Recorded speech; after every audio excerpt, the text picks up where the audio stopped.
If I dey talk, they say I dey talk. If I not talk, they say I not talk. Will I be deaf and dumb in a country that I am this thing? It's not good now. Now new naira note now. We could they use to define now. If we was past person where they look for money, because if you will get the money now, the way you are looking for new naira note now, now look at now. Let's leave that one. Look where did they talk? Yeah, yeah.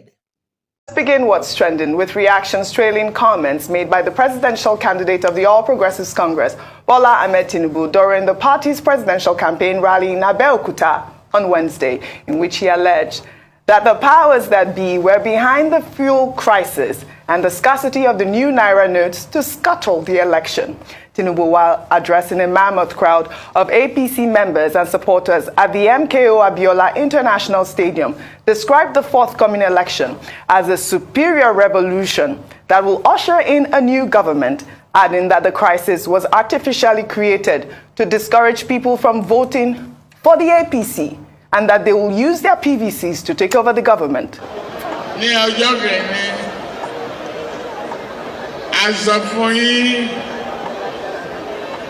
Lédè iná àròpọ̀ àwọn lè dá wàhálà lẹ̀ wọ́n sabotage epo wọ́n sabotage epo àrèpo àrèpo àrọ́kadà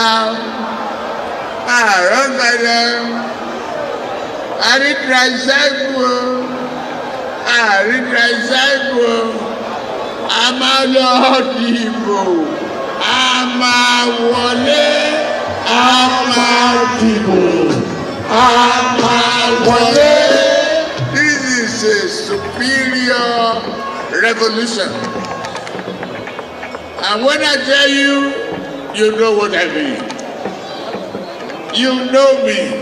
Ẹ jẹ́ kí fún àwọn náà mọ bí tán kó sí ẹgbẹ́wó pamọ́ ẹgbẹ́kó pamọ́ ẹgbẹ́ náírà pamọ́ a máa dìbò a máa wọlé a máa dìbò a máa wọlé.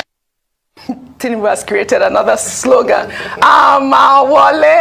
I love it. I'm learning Yoruba every day. But let's take these reactions before we discuss. Well, this is from Adenakan, who wrote, Tinubu just made a mockery of himself, Buhari and the APC. How can you say you will take power from them, that is the APC? Say they have started using fuel scarcity trick again. Who are they? APC? He said even without fuel, his fans should get their PVCs and vote them out. Who are they? The APC. Well, Akinsola wrote, Asiwaju Bola Tinubu speaks with confidence and he faces his challenges professionally. Oil marketers are trying to sabotage the government. We will overcome, all of you. Nigerians will vote for Mr. Solution. He has done it in Lagos before. He'll do it for Nigeria. Hashtag Tinubu in Ogun, the famous Ogun state.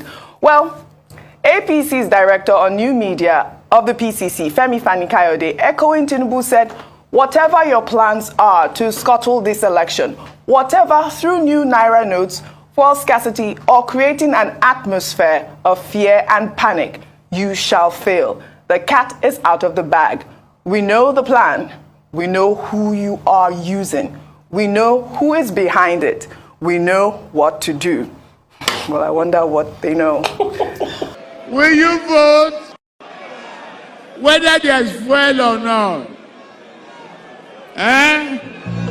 Hungry revolution for.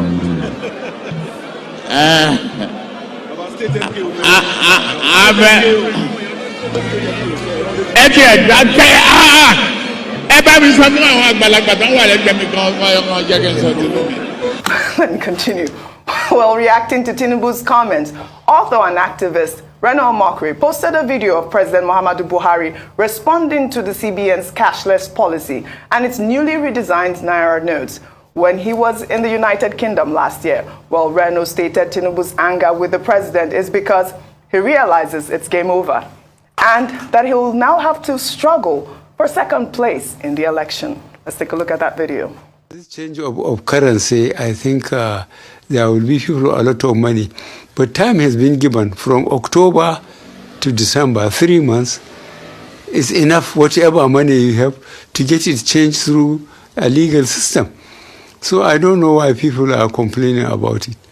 So despite the complaint, there's no going back on the policy? No, there's no going back. There's no going back. My aim is to make sure that Nigerians believe that we respect them as an administration. So Nigerians should vote for whoever they like from whichever party. Nobody will be allowed to mobilize resources and thugs to intimidate people in any constituency. That's what I want to go down into Nigerian history for. Well, Dr. Vati, other PDP members have responded to Tinubu's, which I call it outburst, in Ogun State. Frank Shaibu, Atiku's media aide, also stated that, Tinubu is using this for scarcity and the newly redesigned Naira notes, as an excuse for his imminent defeat at the polls. But I wanted also to address one of my other tweets. Could Tinubu be referring to the oil marketers, like one of my Twitter users, made reference to? And also, I'd like for you to, respond to Femi Fani-Kayode's tweet there, where he says he knows, they know who they are. It's good you brought up the statement by Femi Fani-Kayode.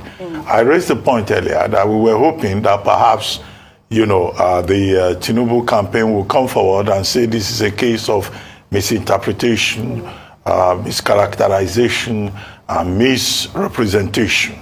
But shortly after yesterday, we had Femi Fani-Kayode coming up with that tweet and saying, we know who they are. Yeah. We know what their plan is, and we are ready for them. We know what to do. We know who's behind it and all of that. Okay, I think these are critical questions that the Tinubu-Shetima campaign and the APC Presidential Campaign Council will still have to answer.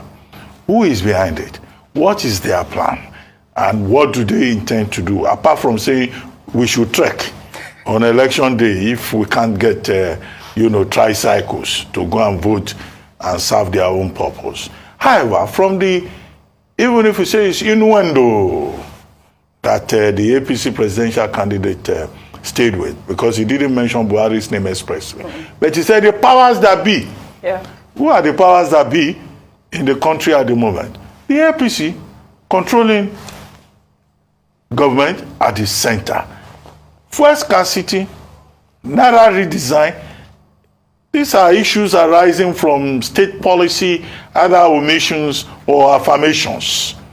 So it's not marketers. Marketers are not the ones behind the fuel scarcity. In fact, left to the marketers, they would rather have fuel so that they can do business.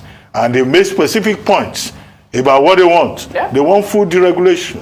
They want access to forex. They want monopoly broken and a level playing field, given.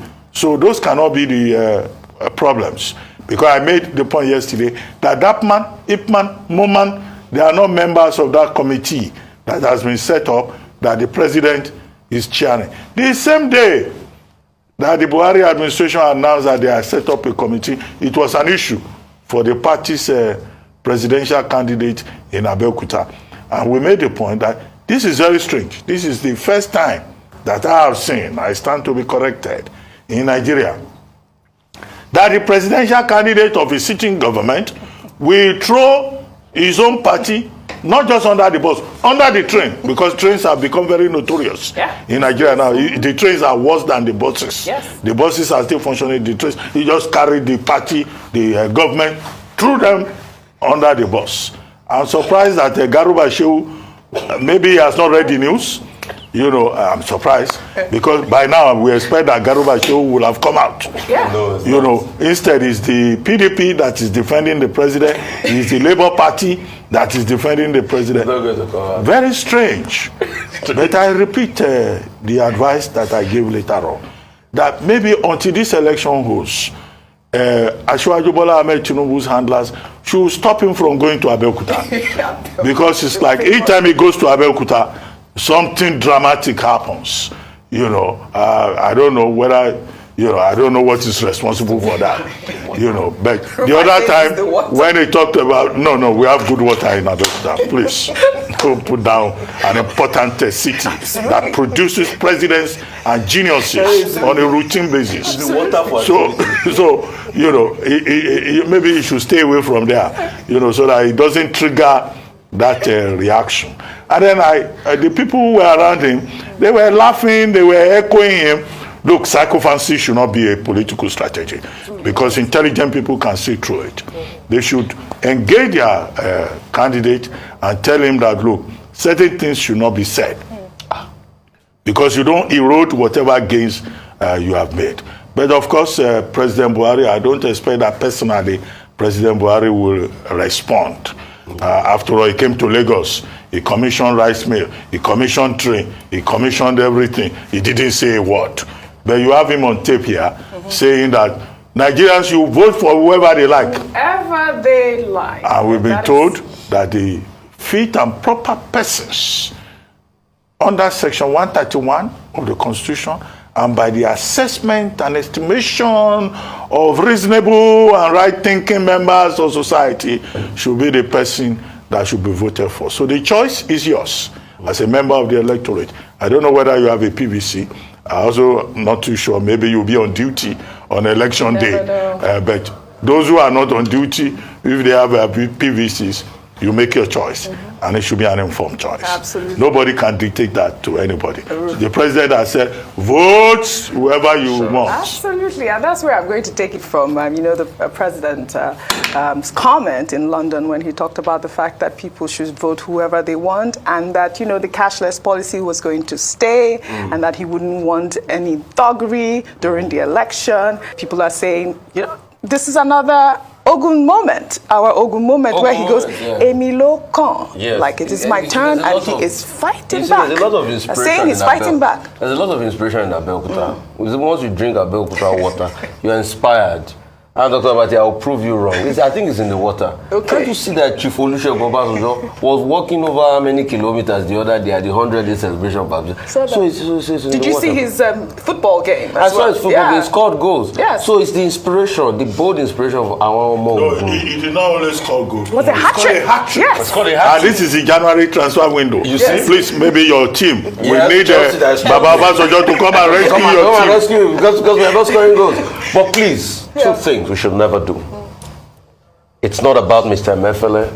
Please stop hounding the CBN policy. The policy for the betterment of all of us. Yes. There are challenges and teething problems, but stop attacking it. And it now shows politically the people that have been affected by the policy. Because it's urgent. When I press your neck, you will cry, isn't it? Just policy. The termination date of policy has not even started. People are already shouting. He said they hid money. I don't know who's hiding money. Maybe there are billion vans and everything everywhere for people can use to transport money and they can have proper GPS. So who is hiding the money? Who is hiding the fuel? And it's very obvious. And but Femi says they know who they are. So we need to them among themselves. They know who they are. Okay. They are the politicians among themselves. They know the games they are playing at the expense of Nigerians. Isn't it amazing? And that's why I want, please, he has to still go to Abeokuta once more. He has to go and speak again. To bring that up. We need to hear more. We can't because it was in Abeokuta we heard that Buhari cried. That Olule. Osukun. Lori television. Yes. Yeah. I love my So it is in Abeokuta too now that we are hearing that so he has to go back again so that we can hear more. Okay. And may they speak more. And then they can't reply now because they all know what's going on. I'm happy that Nigerians are seeing all of this with the political class and they can make their inferences. Please, Baba, Abeokuta Kekon, it remains one. Please.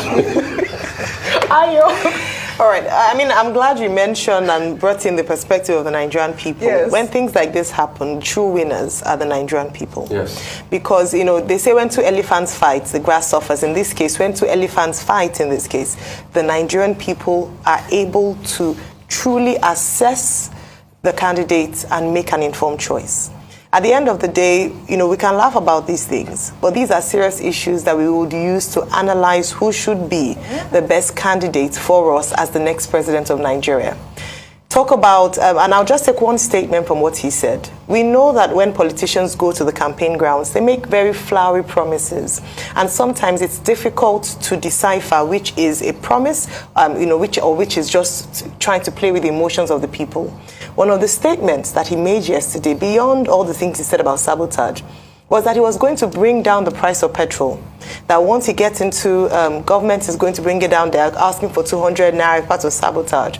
Then you begin to ask the question. In his manifesto, he's given a stance on what he will do with regards to subsidy if he does become president. And then he's now saying that he's going to bring down the price of petrol. How is he going to do it?